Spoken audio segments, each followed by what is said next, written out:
A maneira como a gente encara o colesterol e o risco de doença cardíaca, bom, ela acaba de mudar.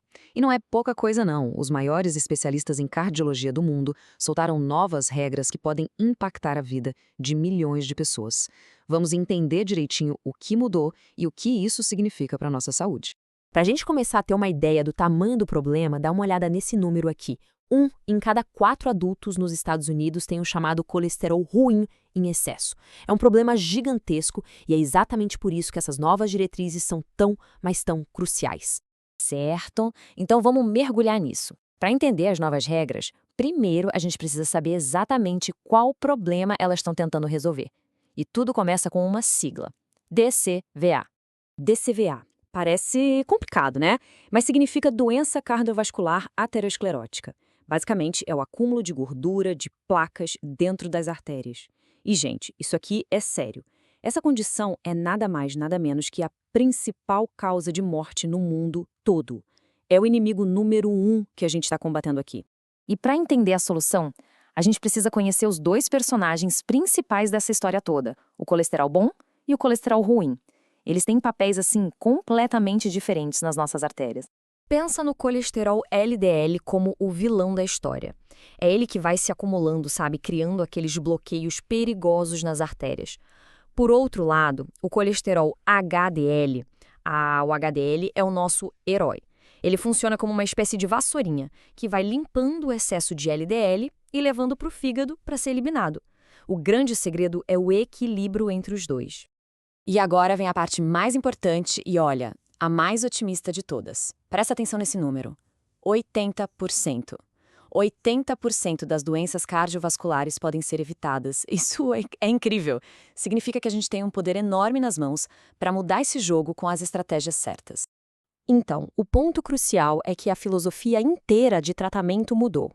As novas diretrizes focam numa abordagem muito mais proativa, que dá para resumir em uma frase: mais baixo por mais tempo.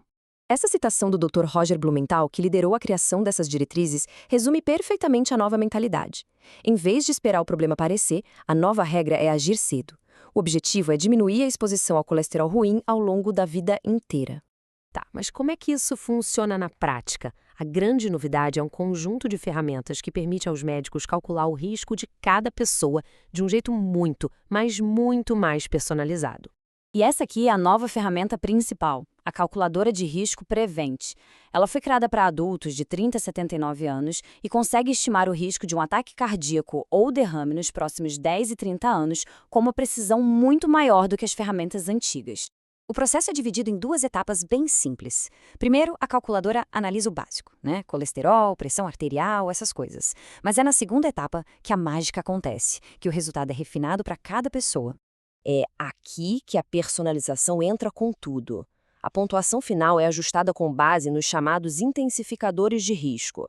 Isso inclui coisas como o histórico familiar de doença cardíaca, condições inflamatórias crônicas como lúpus ou até condições como diabetes ou doença renal crônica. Tudo isso entra na conta. E se o risco ainda não estiver muito claro, as diretrizes recomendam alguns testes a mais. Um exame de cálcio na artéria coronária, por exemplo, pode meio que bater uma foto para ver se já tem placa se acumulando. Medir a lipoproteína A, que é algo bem genético, ou a apolipoproteína B, também pode dar uma imagem muito mais completa do risco individual. Ok, então, o que tudo isso significa para as metas de tratamento e para a vida cotidiana? Vamos dar uma olhada nas novas metas e nas recomendações práticas. Aqui a gente vê claramente a nova abordagem em ação. As metas para o colesterol LDL, o ruim, estão bem mais rigorosas. Para quem tem risco intermediário, a meta agora é ficar abaixo de 100. Para o risco alto, abaixo de 70. E para quem já tem doença cardiovascular e altíssimo risco, o alvo é ainda mais baixo, menos de 55. Mas olha, é fundamental entender que os medicamentos são só uma parte da solução. A base de toda a prevenção continua sendo um estilo de vida saudável. Isso significa uma dieta balanceada, exercícios regulares, sono de qualidade e, o que é crucial, não fumar. Esses hábitos são a primeira linha de defesa, sempre. E essa citação da doutora Pamela Morris nos deixa com a ideia central de tudo isso. A prevenção precisa começar cedo. O colesterol alto começa a afetar o risco do nosso coração muito antes do que a gente pensava, já lá na adolescência. Isso muda tudo. Com tudo isso em mente, a pergunta que fica é: será que não é hora de repensar a estratégia para a saúde do coração? A conversa sobre prevenção precisa começar mais cedo e ser mais profunda. O primeiro passo talvez seja simplesmente levar este assunto a um profissional de saúde.